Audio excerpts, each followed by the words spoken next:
hablar de Pedro Páramo de Juan Rulfo.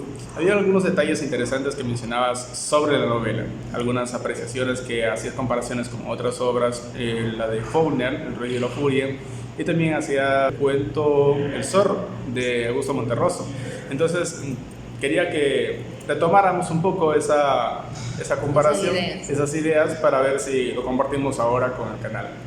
Monterroso fue sin duda uno de los mejores amigos, los grandes amigos de Juan Rulfo, que era un hombre bastante reservado. Hay algunos críticos que dicen que él creó ese silencio de él, creó una especie de caja de resonancia, porque solo creó dos grandes obras en los 50, las dos mejores obras de toda la literatura latinoamericana, que abren un espacio a muchísimas nuevas formas de ver la literatura, como la circularidad que siguen grandes del boom latinoamericano en el relato, como la hondura del pensamiento y la percepción de los personajes sobre lo que ocurre, que muchas veces es mucho más hondo que los mismos hechos. Si leemos Pedro Páramo, los hechos ocurren rápidamente, la gente muere o tiene cualquier hecho dentro del relato, que a veces se repiten, hay hechos que se repiten en dos ocasiones en esta especie de carrusel que da la vuelta delante de nosotros, porque en Comala, que es una especie de limbo, todo sucede constantemente, es un pasado siempre presente, y es interesante que hay grandes coincidencias con la narrativa de Faulkner, el norteamericano, de Ruido y la Furia, o El Sonido y la Furia, como yo lo leí hace un tiempo, donde muchos de sus personajes de este campo norteamericano, su hondura interior, su psiqui, su manera de ver los hechos que están a su alrededor es mucho más intensa que el valor de los hechos o el tiempo en que ocurren los hechos. Esto pasa en Pedro Páramo, sin dudas. Aunque es interesante, y Monterroso, que sin duda conocía mucho mejor a Juan Rulfo que todos nosotros, decía que Juan Rulfo era una especie de zorro. Incluso en sus relatos, La Oveja Negra y otros relatos, él le dedica una fábula a Juan Rulfo, el zorro. El zorro está dentro de este grupo de literatos animales y hace una gran obra, haciendo alusión al Llano en Llamas, que sale en el 53. Los animales bullangueros comienzan a decirle, es una obra excepcional, deberías crear otra obra. Y el zorro dice, wow, los animales son demasiado dados a este mundo de las fotos, de ver, ponerme a prueba, pero voy a demostrarles que yo puedo hacer otra buena obra. Y efectivamente, al tiempo, el zorro saca un libro excepcional, mucho mejor que el primero. Y es interesante que los animales comienzan, oye, maestro, ha sido excepcional, haga otro libro. Y el zorro, que dice, yo soy el zorro, soy mucho más sabio que ustedes, no les voy a dar el gusto de hacer una obra mediocre. Y efectivamente el zorro se quedó con dos obras excepcionales. Como te decía, Jan, que es una idea que hemos compartido mucho, sin duda Pedro Páramo es una gran metáfora, yo diría que la mejor metáfora de los primeros 50 años en la literatura mexicana específicamente, sobre esas personas que han quedado olvidadas de todo. Más allá de la historia, que comienza como un viaje a la semilla, un viaje en la búsqueda del padre, y es interesante porque Rulfo fue un hombre que se crió sin la figura de su padre. Juan Preciado va a Comala, que es esta especie de paraje inventado. Es interesante porque Faulkner también crea un espacio inventado en muchas de sus novelas, y va a buscar a su padre, que es una búsqueda de la semilla, una búsqueda que se da en muchas otras novelas grandes del boom latinoamericano que seguiría después. Y sin embargo, cuando llega a Comala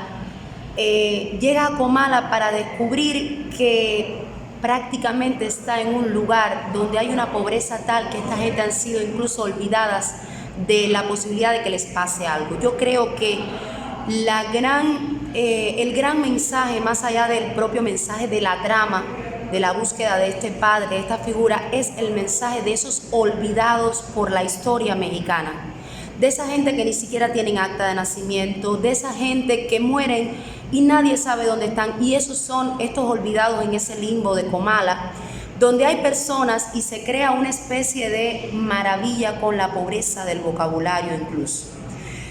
Hay uno de los personajes, yo siempre recuerdo que le dice, ¿me podrías dar algo de algo? Y ese algo de algo te está diciendo, wow, qué nivel de pobreza, de olvido de esta gente de Comala. Hay una mujer incluso, la curraca, que llega al cielo y ahí un ángel le mete la mano en el vientre y le enseña una cáscara de nuez y le dice, esto es lo que tú pudiste parir. Entonces, ni siquiera está la posibilidad de dar a luz.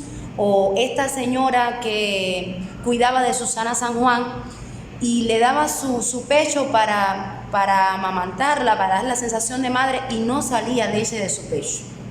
Es interesante también cómo Juan Rulfo es extremadamente mágico con las mujeres. Solo las mujeres en Comala tienen una especie de maravilla, sobre todo Susana San Juan, que es una mujer que es la única que le da un valor humano y una especie de redención a Pedro Páramo, que es el mal sin dudas.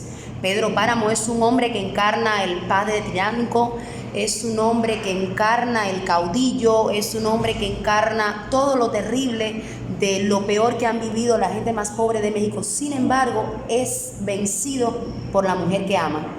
Pedro Páramo nunca logra entender el corazón de Susana San Juan, que es una mujer que no tiene nada que ver con este mundo de Comala extremadamente religioso, con una religión que no les sirve para nada, porque al final están en este limbo, están pensando que quizás alguien los salve si reza lo suficientemente por ellos, pero nadie llega, no van al cielo, no van al infierno, no llegan a ningún lugar. Y Susana San Juan constantemente, hay una parte donde esta mujer que es excepcional dice, yo lo que quiero es a mi Florencio, Dios, y tú Dios te ocupas de las almas, yo quiero el cuerpo de él, yo quiero su cuerpo, yo quiero su boca en mi boca. Es decir, esta es una mujer que está totalmente en contra de esa religiosidad casi enfermiza de esta población mexicana.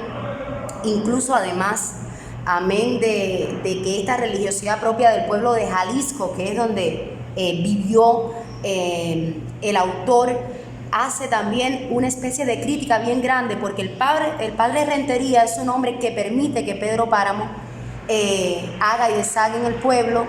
Es un hombre que incluso en una noche fue muy gracioso. Él utiliza a los santos católicos para contar, como si contara ovejas, y ni siquiera para dormir y para aburrirle les sirven los santos católicos. Entonces hay una gran crítica también al papel de la iglesia y de estos padres, este padre, e incluso momentos importantes de la Revolución Mexicana. No es el corazón duro de la trama, pero sí hay alusiones a la Revolución Cristera, donde finalmente el padre Rentería se va. Algunos de estos alzados del pueblo a los que Pedro Páramo utiliza muchas veces, primero están con Pancho Villa y luego están con Carranza, es decir, ellos se mueven en esta especie de oportunismo político que era muy normal dentro de la Revolución Mexicana, además de esta violencia. Yo diría, sin dudas, que otra de las cosas más magníficas que logró hacer Juan Rulfo, además de esta estructura en forma de carrusel, como una serpiente que se muerde la cola, donde los sellos gravitan una y otra vez. Y es interesante que es la primera vez, por lo menos en la literatura latinoamericana, y yo diría que casi que mundial, tenía mucha razón Günter Grass, el Premio Nobel de Literatura del 99, que fue amigo de Rulfo, en decir que Rulfo había hecho una especie de literatura del terror, y esto lo decía también Monterroso, y de fantasmas, con el mínimo de telón de fondo detrás. Cuando uno piensa en la gran literatura de terror, siempre piensa en grandes autores como Edgar Allan Poe o los grandes cuentos isabelinos, donde hay siempre un telón de fondo y donde el fantasma es esa antítesis, eso que está detrás de la puerta y te puede asustar. Sin embargo, en Comala, Preciado llega pensando que está vivo y finalmente él se da cuenta de que todos y cada uno de estos personajes, que además tienen nombres increíbles, nombres inolvidables, todos están muertos. y en una muerte más difícil que la misma muerte, porque ellos desearían morir y ni siquiera eso les pasa de verdad. No han llegado al cielo, no llegan al infierno, están en este limbo donde hay algo, amigo, que a mí me impactó, y cuando vi la película, cuando vi el guión de Amenábar en Los Otros, pensé, Amenábar leyó sin dudas a Pedro Páramo, porque esta familia está exactamente en la posición de las personas de Comala. Personas que están en un limbo donde no hayan a dónde ir, donde no encuentran quien le ayude a través de sus rezos. Y es interesante, hay otra crítica aquí a la religiosidad inmensa del pueblo mexicano, porque a ellos la religiosidad no les sirve de nada. Es interesante cómo Susana San Juan le dice en un momento al padre Rentería: déjeme en paz, yo solo deseo dormir, no deseo nada más. Y otra, yo diría, de las cosas más mágicas que logró Rulfo fue lograr una poesía de la precariedad del vocabulario.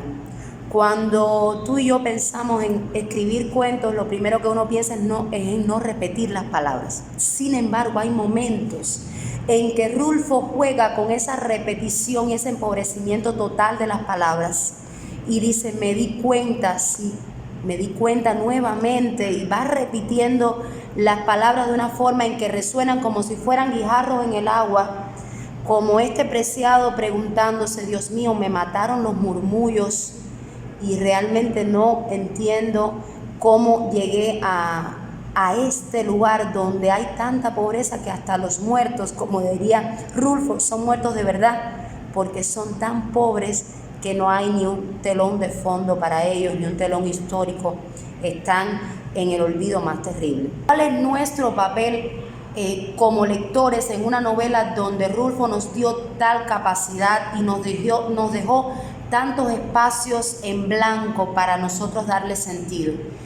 Y yo diría, como algunos críticos mexicanos, que nuestra responsabilidad es hacer algo por esa gente olvidada de la historia, no solo de México, sino de Latinoamérica, por esa gente que nace y no cuenta ni siquiera con la capacidad para tener acta de nacimiento, como esa gente que, como diría Eduardo Galeano, no valen ni siquiera los nadies, los que no valen ni siquiera la bala que los mata. Si no hacemos algo por ello desde nuestro arte, desde nuestro magisterio, estaríamos condenados a vagar en un limbo muy parecido al de Comala. Yo creo que esa es la gran lección que como lectores nos abre el camino, la brecha que nos deja Rulfo, que sin dudas fue una especie de padre tutelar de lo que fue después el boom latinoamericano.